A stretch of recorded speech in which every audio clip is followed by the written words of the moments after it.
Hello, and welcome to another episode of Such a Nightmare, Conversations About Horror. As always, I'm Katherine Troyer, and joining me is Anthony Tresca. Hello. This is a podcast devoted to thoughtful discussions about that fine line between the horrific and the horrible. In each episode, we look at a specific horror text that is, for better or worse, giving us nightmares. And we are so excited and thankful to see you here today for our episode on 2020's The Invisible Man. I'm glad that you got that pun in early. I think that's important. I know it may have been a little short-sighted that I did it so early because I didn't have the best 2020 vision there and looking forward to the future. Excellent.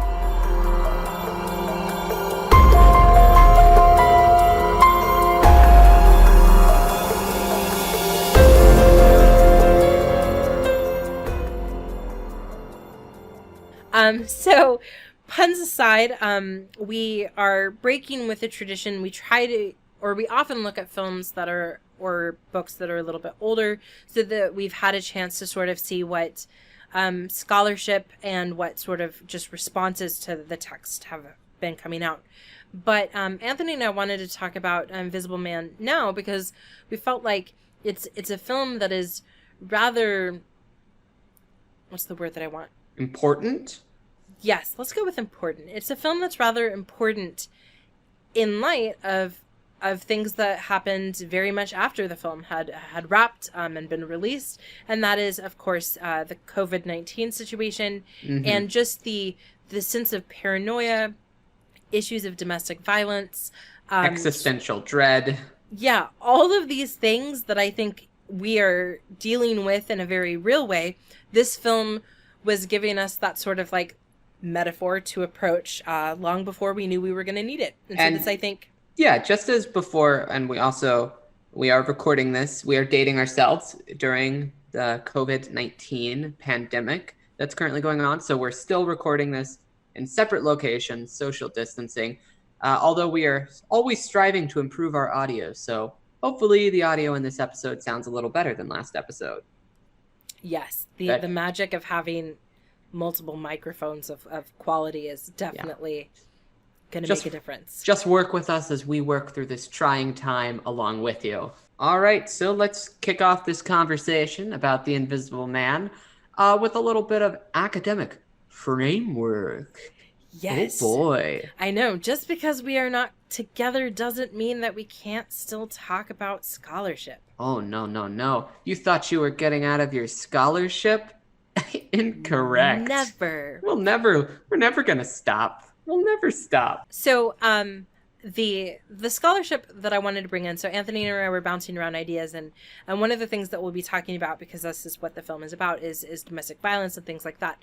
But I think a good framework for getting into that really is this issue of paranoia and how the text, and by extension just sort of horror texts, engage with creating paranoia, and how oftentimes that is a very gendered experience, as the film, I think, very clearly demonstrates. Yeah. Would you say the name of the book, just because I think it's so, like, weird and kind of freaky?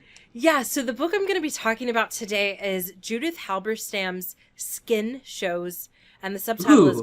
Yeah, it's such a creepy sounding title. It's got that creepy alliteration in there. It does, and anything that has skin in it, you're like, ew, it's so gross. And then the subtitle is Gothic Horror and the Technology of Monsters. And what's really important is that the things I'm going to be talking about, I think, will feel very timely for The Invisible Man and for some other films, but she is writing in 1995. That's when the book comes out. And so I think it's always just really great to see a text be able to sort of have that longevity in terms of the academic sort of relevance. And I think that's very true. It shows that this author really has like some universality to the ideas that she's expressing. Because she references films in here like Alfred Hitchcock's The Birds, but they work just as well with films like The Invisible Man that came out in 2020. Yes, and perhaps that, I think, speaks also to what makes The Invisible Man so good, right, is that it is tapping into a richer tradition, an established tradition, and doing interesting things to break us out of that, but also doing some things that I think keep us firmly grounded in what we've come to recognize as being the things that are going to disturb us in horror. Mm-hmm. So I'm going to just read several of her quotes from her that just kind of set things up. And then I think what'll happen is as we begin our discussion about the source of horror, the paranoia, we may come back to some of these. Oh boy, story time. Story time indeed. So Halberstam begins her chapter on paranoia and the Gothic narrative in the horror film by beginning, as one often does, with Freud. I'm going to skip over some of Freud because I can only take him in small doses. This is Freud erasure. How dare you? I know, and it's so sad, but that's okay. You can go. You don't want to look at Freud on your own. You don't want to read from this creepy little man's excerpts. You don't want to talk about that.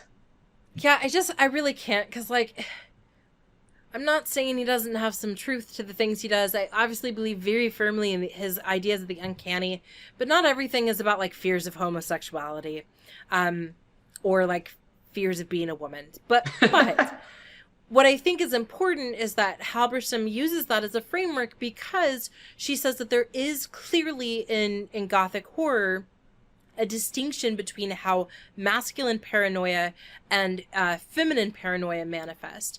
I think we can see that very clearly when we have that switch from Cecilia being disturbed and paranoid to her husband being disturbed and paranoid.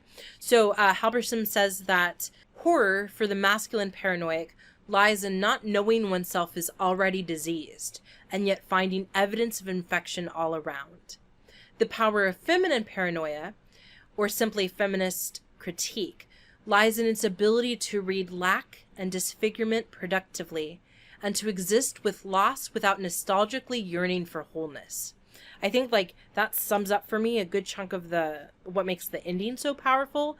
So I think I just kind of, as we have our discussion, want it to be clear that scholarship and The Invisible Man are really, I think, gendering paranoia in some important ways. So other things to keep in mind that Halberstam talks about is the fact that there's so much that we associate with the male gaze, and of course that comes to us from a scholar named Laura Mulvey, who has an article called Visual Pleasure in Narrative Cinema, and she really talks about patriarchal productions of femininity, and that's been used a lot in horror scholarship to make an argument that when we have the female gaze, when we have the female looking, oftentimes in that process, the woman becomes monstrous herself. And so again, is Cecilia, as she becomes increasingly violent, increasingly obsessive, right? Is she becoming monstrous? Would be a question we could ask ourselves.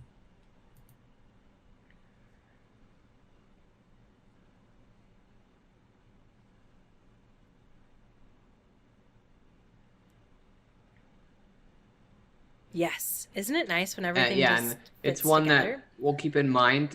Leigh Whannell, the last couple of things that I want to bring up that, again, we'll be coming back to some extent. So this is a direct quote from Halberstam. She says, "The women who are not worried about being watched within the horror film very often die. The alternative to paranoia in horror films very often is nothing more than a gullibility and a kind of stupid naivete." And I think that, again, so much of this film encourages us to be paranoid, right? Because we're watching it and we're wondering, am I seeing something move on its quote own, right? Is there an invisible presence? And one of the ways that the film sort of encourages us to have this sense of paranoia is by making us listen, right? So fear can be produced from a sound, and in a text where it is about someone who's invisible, we're relying a lot on sound. Yeah, and neutral space.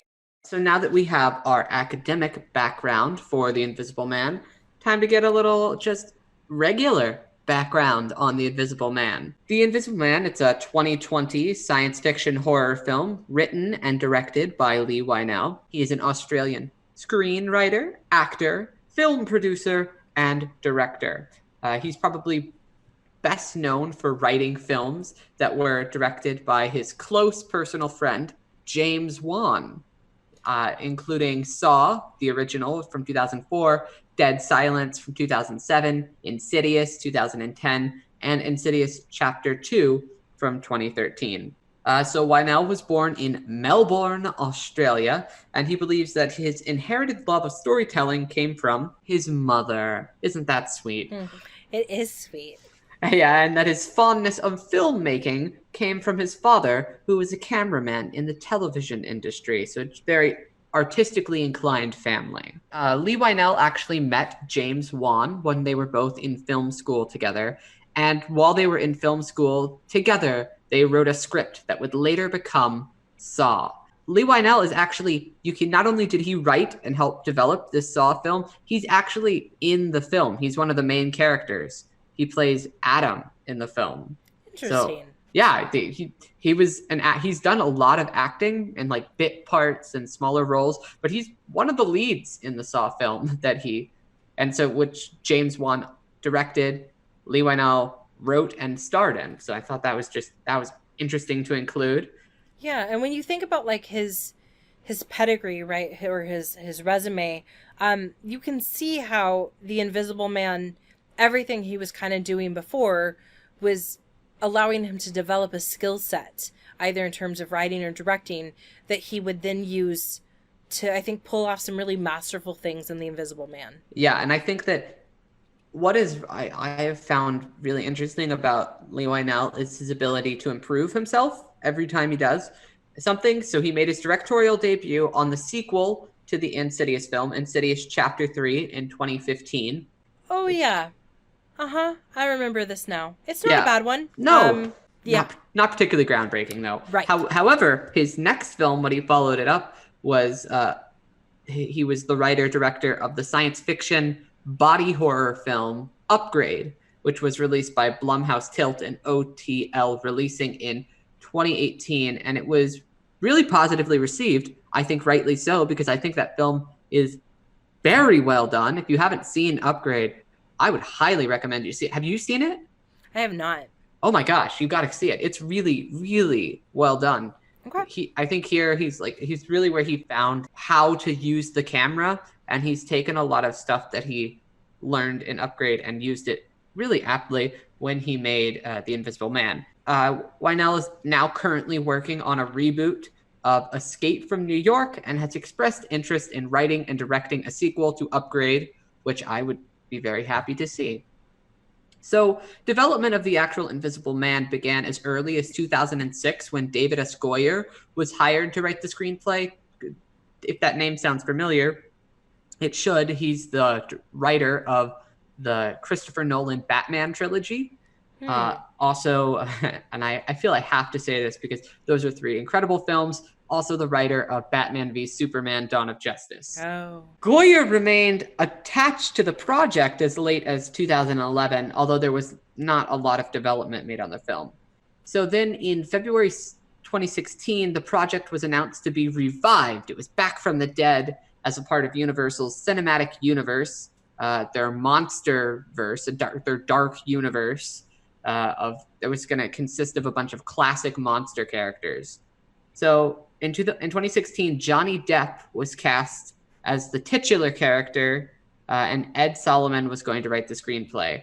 And so this would have been part of their monster universe with the film The Mummy that starred Tom Cruise. Right. That was supposed to kick it off, and it would then be followed by a remake of The Bride of Frankenstein that was supposed to come out in 2019. However, when The Mummy bombed and was just really poorly received, there were a bunch of changes made to the Dark Universe to focus on individual storytelling and move away from the shared universe concept. Jason Blum he wanted to work on some of these films. He's at Blumhouse Entertainment, which has done some really good stuff and some really not as good stuff. But then eventually Leigh Whannell, who had worked with the Blumhouse before and had connections with Jason Blum himself, got attached to the project. And Leigh Whannell said that he actually never knew about the planned connected nature of the film. He says, "It was weird. This film came about in a really random way. It wasn't like I was plugged into some kind of world building. I just finished Upgrade. They called me in for a meeting with some of these Universal and Blumhouse execs. I go to this meeting and they didn't really talk about Upgrade. I mean, they said they liked it and moved on. So I'm sitting on this couch thinking, what am I here for? What is this meeting about?" And then they started talking about The Invisible Man. And Whannell actually admitted that he didn't really care about the Invisible Man property, but he wasn't afraid to just start blurting out his own ideas about what the Invisible Man should be. And I will say, like, for me, of the major sort of monster figures, I've always personally found the Invisible Man to be less interesting.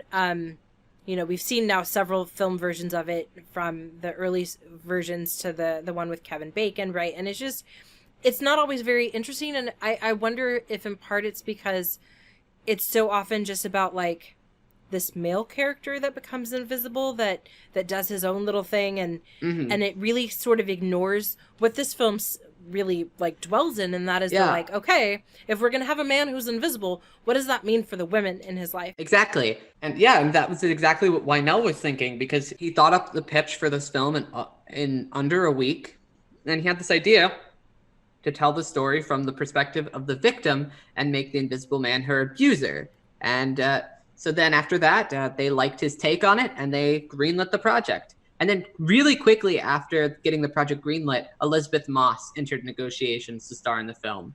She says she was doing season 3 of The Handmaid's Tale, and she had just done Us. And as soon as she started to read the script, she completely understood why this was definitely up my alley. It was this convergence of a genre film reboot and an emotional character piece. This is the Jordan Peele way of approaching the genre. You're taking something that's, on the surface, entertaining in a popcorn movie, but at the same time, there's a deeper message to it. I was like, okay, I see exactly why they think this is for me. And first, I want to say that's just, like, really high praise to Jordan Peele, and just showing how much he's shaped the genre thus far, that it's now the Jordan Peele way of thinking about things. Yeah, I mean, we've talked about this before, this idea of, like, how much should lay at the hands of the filmmaker or the writer, right? Like, this concept of the auteur.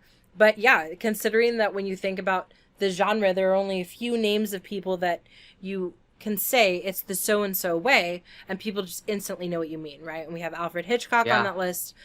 George Romero is certainly on that list. Stephen King is not, he's not a filmmaker, but the Stephen King way, absolutely. Certainly, you know exactly what you're talking about. Exactly. And I think Jordan Peele he's only made really 2 horror things, 3 if you count The Twilight Zone, but he certainly entered this top tier. Yeah, he's helped produce a needed paradigm shift, one that I think allows us to be in a place for this version of the Invisible Man to emerge. And so this version of the Invisible Man was theatrically released in the United States on February 28th, 2020 by Universal Pictures. But on March 20th, it was one of the many films that was prematurely released to streaming platforms for rent in response to the coronavirus pandemic that's currently going on. It was pretty successful, even though it was only in theaters for a short time.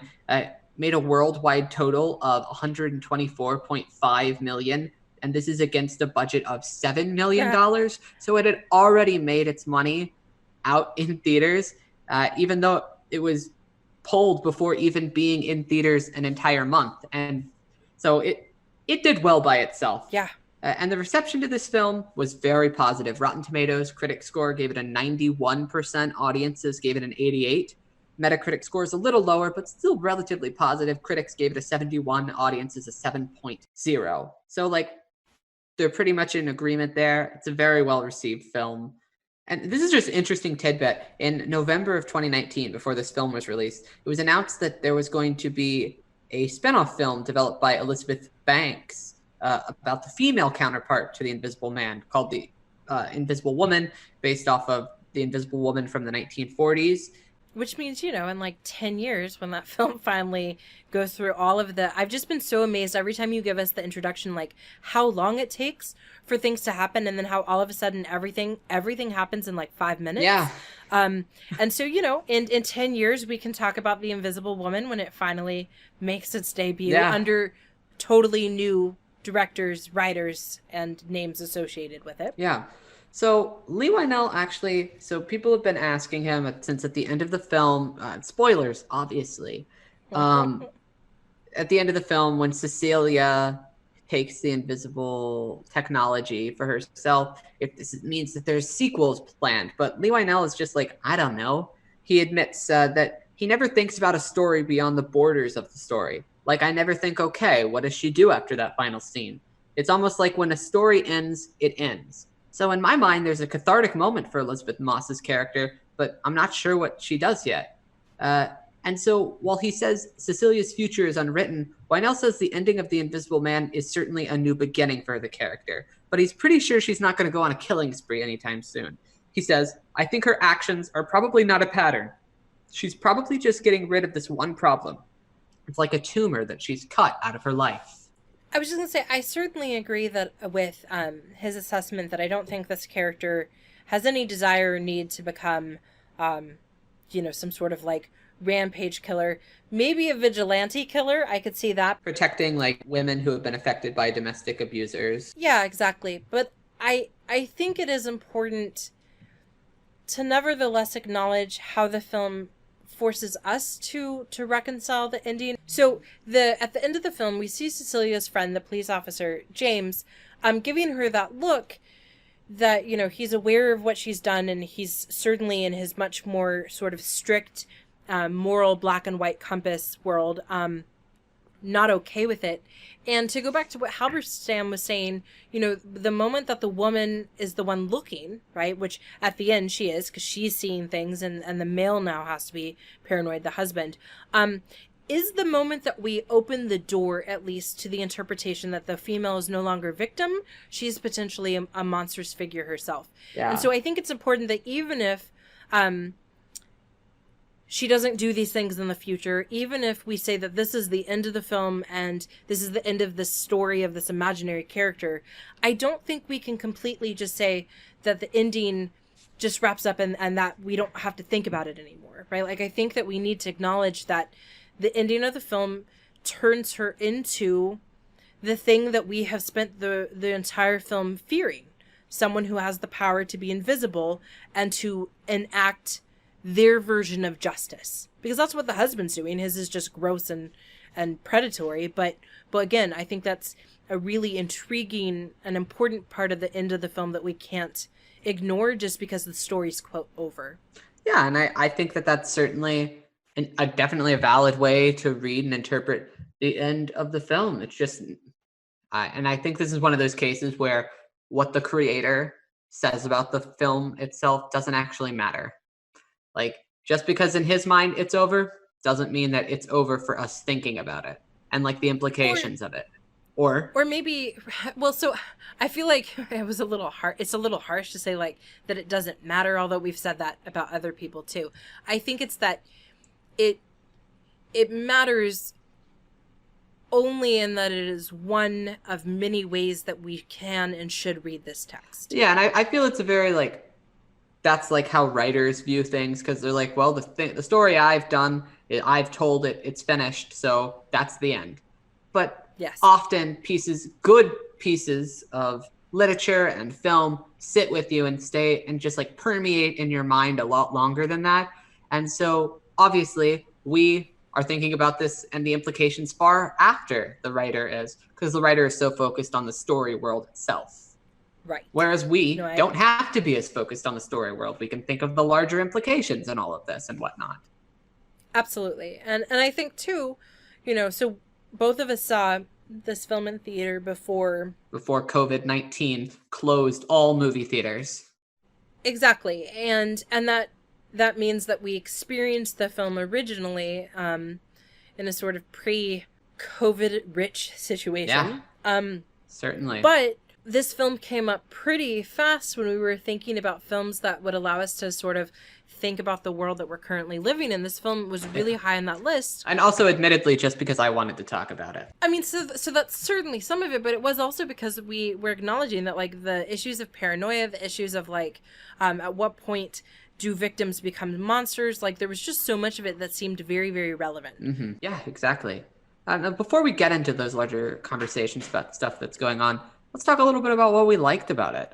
What we liked, what we didn't like, and then we can go into more specific things and applying frameworks. So there are two things that I like about this film. There's my Only memory of two things? No, okay, let me rephrase that. There are two types of things that I like about this film. One of them is associated with my initial viewing experience, and then one of them is associated with just like some of the great things the film is doing. So first, when I saw this in theater, it was like on a Tuesday evening or Monday evening, so there was not very many people in the audience, and it was, you know, like near the beginning of everything where people were beginning to isolate and stuff like that.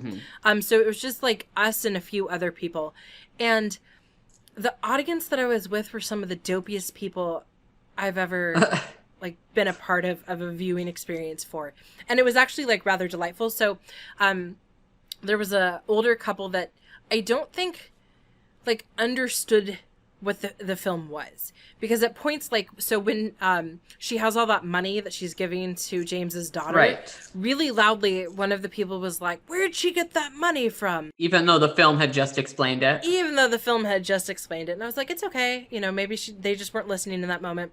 But then there was another moment where Cecilia is yelling in the house, "Where are you? Like, where are you?" And we have some non-diegetic music playing over, piano playing. And again, really loudly, the same person was like, "He's playing the piano right now." And I was like, oh gosh, this is just delightful. They also fell asleep at one point and were snoring very loudly, and you could hear them from like 7 rows away. I am glad I was not in the theater with these people. I feel like I would have been very annoyed by them. I would have been annoyed if it hadn't been so funny, because it was just like, how do you not, I don't understand what's happening. So there's not, but then the film itself, right? Elizabeth Moss is a fantastic actress at whatever she's given, and it doesn't matter how limited the role is or how small it is, she makes it into a real person. Yeah. I thought that the way that they made the Invisible Man was lovely. It was nice to not have it be some like, and I drank a solution that had a little bit too much salt, or, you know, like something like that. Yeah, it wasn't a potion. It wasn't a potion. It was very real world. Exactly. Yes. I thought there was some interesting, I don't know if homage is quite right, because I'm not sure. I haven't read anything that said that he was particularly giving attention to this, but the opening sequence in particular, when she's trying to escape, really reminded me of the opening scene in I don't remember what year in the 90s it came out, but Sleeping with the Enemy with Julia Roberts. So the last thing that I really appreciate, again, from a long list of things, is the use of neutral space. Yeah. Also, you can also refer to it as blank space, which that makes me think of a Taylor Swift song. The Taylor Swift song. Well, yeah, it's called Blank Space. Okay. But that's not what I'm talking about in this case. In this case, it's like just when the camera is lingering on seemingly nothing, like just there's a chair or something there, and there is no obvious movement, but just the fact that something could be occupying that negative or blank space is so deeply unsettling. And the fact that it doesn't have to do anything to like make you think that, it's just like the film has trained you thus far to be afraid of negative or blank space because anything could be occupying that. It's just, it's so well done. And I really appreciate the fact that the film uses that consistently throughout. Yeah, I think it's because of that repeated exposure that it uses. Yes. It gaslight. No, it trains it. Yeah. Yeah, it trains you to be afraid of what you can't see, just like Cecilia is in the film.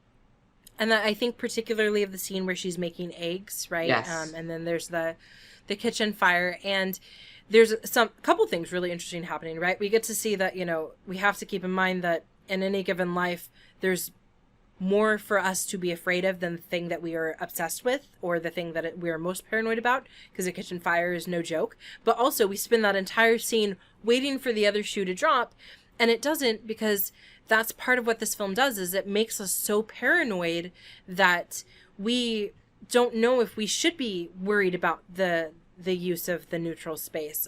And I think that's just, I don't know the last time I saw a movie that was so craftful about that particular. I think A Quiet Place is similar. What Quiet Place did for speaking and making you so afraid to speak while watching the film, I think this film does for what you can't see, and it makes you really afraid of what you can't see. And I think it's really interesting that both of those films play on the senses. Yes. And what it does there, and just what happens when you can't trust your own senses. to go back to something that Halberstam said, where she talks about the fact that, the woman listened, right? And that's how Paranoia is cued. So much of film is about us being given cues, right? Like, be prepared. There's going to be something spooky that emerges because the score is telling you this. Yeah. Or be prepared for this knife to be really important because we're going to have an extreme close-up of it. Mm-hmm.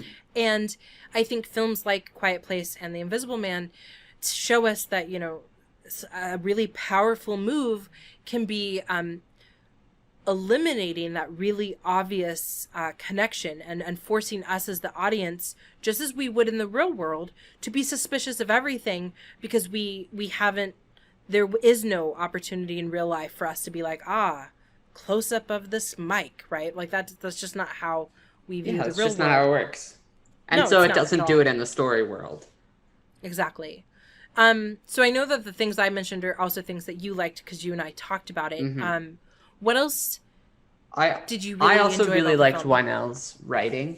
I think that he's taken it's really interesting, a character which he said he didn't care about, or like this whole monster thing he didn't really care about, and was really able to tell a very interesting, thoughtful, and timely story.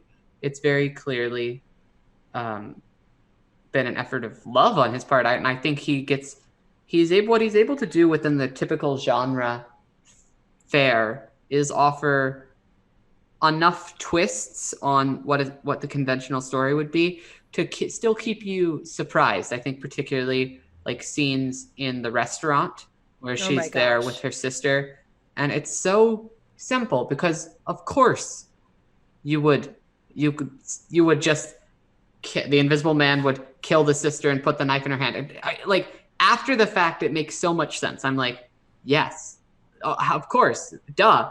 But I didn't see it coming, and it just blindsided me. And it was a fantastic moment. The theater I was in just erupted. They lost their shit. Could not contain it. Neither could I. I was like, it's just moments like that I was really taken by. And I thought, that's someone who knows enough about the genre, as he clearly does. He's worked in this genre for many years, to know what our expectations are for this scene, and then kind of just subtly subvert them. Yes, and I think it takes a really deft hand to do that, because this is a film where, in retrospect, nothing that happens feels unexpected. No. Nothing. It's not like walking out of Get Out where you're like, well, I didn't see that one coming, right? It's you leave, and even though there were these moments where you were like, holy cow, that was not what I thought was going to happen. In retrospect, it all makes perfect sense, and what an incredible gift to be able to craft something, like you said, that feels so right, but that didn't feel incredibly formulaic at the time. What I love so much about Invisible Man's story structure is it has such strong verisimilitude, which is kind of just a fancy word that means the appearance of being true or real. And in story structures, it just essentially means that everything that came before like these twists, is like it builds on it just enough that you don't expect it to be coming. But when you think back about the rest of the story, it all makes perfect sense, and it had to happen that way. It's the only thing that makes sense. And, I think another term that often gets used, although it doesn't feel like it makes sense when you have a fictional piece, but it's authenticity, right? Yeah. That it feels like an authentic, and that's what verisimilitude really is referring to, right? Like, it's the realness, the authenticity of, this is the only way things could go. And we've had problems with this before in some of our horror texts. There was a lack of that. At some point it felt like a person, the writers, intruded into the story to make it fit what they felt it needed to do, or what they felt like they'd been told it needed to do. And I think that in Invisible Man, we don't have that, because the film is doing, the story is telling what has to be told. Yeah. I've said this before, and I always, like, every time I say this, I'm always paranoid myself that, like, I'm somehow going to create somebody who's going to make me be my own version of hell. But this is also just one of the things that I find personally very terrifying, this idea that no one will believe me, and that, I will be this sort of Cassandra figure, which, again, is a sort of repeating component of the COVID-19 situation, but that I will be aware of something and no one else is listening to me. And if I were to have any real complaints with the film, it actually does sort of connect with the, like, I understand super duper that, Anthony, if you were like, hey, someone's in my house and I can't see them, and I'm pretty sure that it's, you know, my ex, and this is like the first time that I'm hearing about your ex being super abusive, right? Like, I'm gonna be like, that's nice, Anthony, I think you're just making stuff up. Like, I know that's my response, right? Because that's what you would respond with. However, you did make a good case. Originally I had more of a problem with James' sort of response to Cecilia supposedly hitting his daughter. Like, I understand that, you know, like, the Papa Bear instincts were emerging.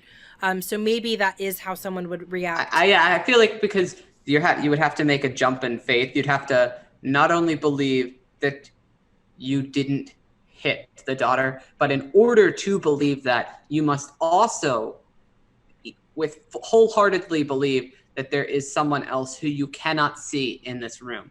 So it's belief of two separate things, and both are required in order to have her be off the hook. So I think you've convinced me, right? That, I mean, that makes his sense. reaction, I think, in the story world, yes, makes perfect sense. Yes. Even though, as a viewer, knowing that she's right and knowing that this is my own personal fear, I'm a little judgy. Well, right? That's like, just dramatic irony. Right. But I do have much more of a problem with, I think, the sister's reaction, in two parts, for two reasons. One, I realized that they were estranged, but also, you know, this is her sister. That should count for something. But like, it's an email. Emails can be sent by anyone. And even if nobody but Cecilia sent that email, if somebody came to me and said, I didn't send it, I'm so sorry, I don't know what you're talking about. I just, in that moment, in that performance that Moss gave, I just feel like the sister should have been a little bit more, okay, well, clearly this is a mental illness then, right? Like, I just felt like there needed to be more fractures to get us between the, you're saying crazy things and I'm going to cut you out of my life. Yeah, and I can see that one. I see that one way more than I see, like, having problems with James's response to her. I think the sister's response doesn't make a ton of sense. I think you have to believe wholeheartedly that they've had these problems before and she was just done with it. Yeah. But that's me making up that defense for the film. That's not what the film actually presents. Right. But, I mean, we're talking little tiny things. I don't think that there's anything, one of your and my biggest sort of like things that we hark back on is source of horror, and I think this film has a very consistent message. It's so clear. Very clear. But we've talked about this before. Sometimes I think in the films where it's not clear, it's because they worried that it wouldn't be nuanced enough of a film, or it wouldn't be sort of like rich enough of a narrative. But this is a good example of, like, you can take a source of horror, paranoia, and domestic abuse, and it's complicated, it's multi-layered, but it's still always going back to that same sort of level of what makes this film really terrifying. Yeah, and I think this film, in viewing it in now, is also particularly terrifying, horrifying, if you will, such a nightmare, if you will, because we're seeing rises in domestic abuse in these isolation times, which was essentially what happened to Cecilia. She was isolated in that house with her abuser, Adrian, for so long, and she wasn't able to get out. And then when she got out, she still wasn't safe, which is kind of what is happening right now with COVID-19, because if you get out of your house where your abuser is, you go out into the world where there's this pandemic going on and this infectious disease that could still kill you at any moment. So there's that paranoia that's built in. So I think that this film, despite being released and made well before COVID-19 had infected everyone's mind and was everywhere on the earth, it works really well in a reading in a post-COVID-19 world. Yes. And I think that the fact that, at the end of the day, that she's justified in her actions. I think the fact that one of the things that's very disturbing about this film is the realization that the systems we have in place are not built to handle this paranoia being actual, right? One of the things that Halberstam talks about is, she says, paranoia, furthermore, has the peculiar property of tending to produce the reality it fears. And we see in Invisible Man that, this is that her paranoia of like, I think I'm being watched, I think I'm being, it becomes the reality. She is being hunted, but it's not a reality that the system, the police, the medical people are prepared to handle. And again, that's very real to our current situation. Frighteningly real. Yes. So we're going to kind of keep strong with our investigations of how the horror genre has given us metaphors and lenses by which to view our current life. And so up next is 2006 Bug.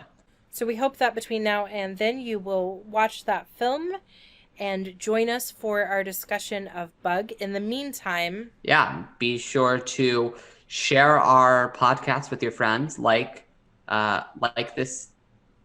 this thing that we do on the digital platforms. Also follow us on our social media pages. And feel free to tell us about films that you would like us to investigate. We already have had requests and we are building them into our schedule. Yeah. So we would love to hear not just what you'd like to hear from us, but what are your thoughts about the films that we're talking about? Yeah, and we'll try to respond to you and get back to you. Thank you so much for listening as always, and we'll see you here next time for our discussion of Bug.